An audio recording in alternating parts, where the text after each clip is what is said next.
ایام مختلف دنوں میں بارہا مکرراً یہ کہتے رہے کہ یہ مہینہ میری شہادت کا مہینہ ہے. اشاروں میں بات کر رہے ہیں. خضاب خریدنے والے سے کہا کہ تم نے خضاب داڑھی کے لیے خریدا ہے؟ ہاں، ہماری داڑھی تو ہمارے سر کے خون سے رنگین ہوگی. عید میں کتنے دن رہ گئے؟ آج کون سی تاریخ ہے؟ 21 تاریخ کے بعد، 21 رمضان کے بعد جو زندہ رہے گا وہی عید کرے گا. یہ اشارے مولا اس مہینے میں دیتے رہے. روایت کہتی ہے کہ مولا کو تلواروں اور زنجیروں کی آوازیں آنے لگی. مولا حسن کو بلا کے فرمایا، بیٹا میں محسوس کر رہا ہوں کہ کوئی ہمارے دروازے پر موجود ہے، کوئی مجمع ہمارے دروازے پر موجود ہے. مولا امام حسن نے فرمایا، بابا دروازے پر آپ کے چاہنے والوں کا ایک کثیر مجمع جمع ہے. حضرت باہر گئے تو کیا دیکھا؟ 40 علی کے صحابی ہیں جنہوں نے تلواروں کے دستوں پہ ہاتھ رکھا ہوا ہے، اور سب سے آگے جناب حذیفہ یمان ہے، مولا کے ایک سچے پکے صحابی. اور باقی صحابہ کرام بھی، باقی علی کے جانثار بھی ان کے ساتھ موجود ہیں. مولا نے فرمایا، حذیفہ کیا بات ہے؟ کہ مولا مسلسل آپ اشاروں میں یہ کہہ رہے ہیں کہ آپ کو کوئی مارے گا. مولا ہماری زندگیوں پہ تف ہو کہ ہمارے ہوتے ہوئے آپ کو کوئی مارے گا. مولا بتائیں وہ کون لوگ ہیں جن سے آپ کو اندیشہ ہے کہ وہ آپ پر حملہ کریں گے. ہم وہ دن اپنی زندگی میں نہیں دیکھنا چاہتے جس دن علی کے اوپر کوئی حملہ کرے اور ہم کچھ نہ کر پائیں. میرے مولا نے حذیفہ کے جذبات کو محسوس کیا. فرمایا، حذیفہ یمان بتاؤ میں تمہارا کون لگتا ہوں؟ کیا لگتا ہوں؟ میں کون ہوں؟ فرمایا، آپ میرے امام ہیں.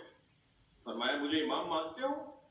کہا مولا امام مانتا ہوں. کہا واپس گھر چلے جاؤ، واپس گھر چلے جاؤ اور اپنے سارے ساتھیوں سے کہو کہ تلواروں کو رکھ دیں. یہ 18واں روزہ تھا.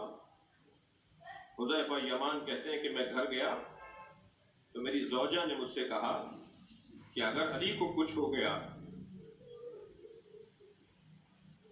اور قیامت میں فاطمہ زہرا نے مجھ سے پوچھا کہ تیرے شوہر نے میرے علی کو کیوں نہیں بچایا، تو میں سیدہ فاطمہ زہرا کو کیا جواب دوں گی؟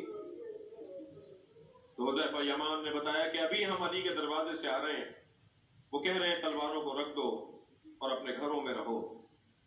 عزادارو 19واں روزہ مسجد کوفہ، علی بن ابی طالب حالت روزہ میں ہیں. نماز واجب پڑھاتے ہوئے پہلی رکعت کا پہلا سجدہ مکمل کیا. علی نے جب دوسرے سجدے کے لیے سر سجدگاہ پہ رکھا تو ایک مرتبہ اس ظالم نے، جس کا نام عبد الرحمن ابن ملجم مرادی ہے، مرادی قبیلے کا تھا، اس نے تلوار فضا میں بلند کی اور وہ تلوار جسے زہر میں بجھا کر زہر العلود کیا تھا وہ مولا کے فرق اقدس میں مارا. عزادارو ایک مرتبہ پیغمبر نے سجدے سے سر نہیں اٹھایا تھا حسین کی وجہ سے، تو صحابہ کرام سوچ رہے تھے کہ کہیں کوئی واقعہ تو پیش نہیں آ گیا. اور ایک مرحلہ یہ بھی آیا کہ علی نے سجدے سے سر نہیں اٹھایا تو کچھ دیر کے بعد محسوس کیا گیا کہ علی کے سر پہ تلوار لگ چکی ہے. میں رونے والوں سے ایک سوال کروں گا کہ ابن ملجم نے ایک ضرب ماری یا ایک سے زیادہ ضربیں ماری؟ ابن ملجم نے اس جگہ ضرب ماری ہے کہ جہاں خندق میں علی کے سر پہ چوٹ لگی تھی اور میرے مولا کا سر کھل گیا تھا. جب ضربت ماری نا تو سر کھل گیا. ابن ملجم نے ایک ضرب ماری. اس کے 2 سبب ہو سکتے ہیں رونے والوں، 2 سبب ہو سکتے ہیں. ایک سبب تو ابن ملجم کے ایک ضرب مارنے کا، کئی ضربتیں نہیں ماری، کئی دفعہ تلوار نہیں اٹھائی، ایک ہی تلوار اٹھا کر مار کر چلا گیا، بھاگ گیا. ایک ضربت مارنے کا، ایک ہی ضربت مارنے کا ایک سبب تو یہ ہے کہ ابن ملجم جانتا تھا کہ علی کے چاہنے والے یہاں بہت ہیں، مجھے ماریں گے، مجھے پکڑ لیں گے، بس ایک ہی ضربت مار کے چلا جاؤں. سلام ہو حسین ابن علی پر. مارنے والے جانتے ہیں بچانے والا کوئی نہیں.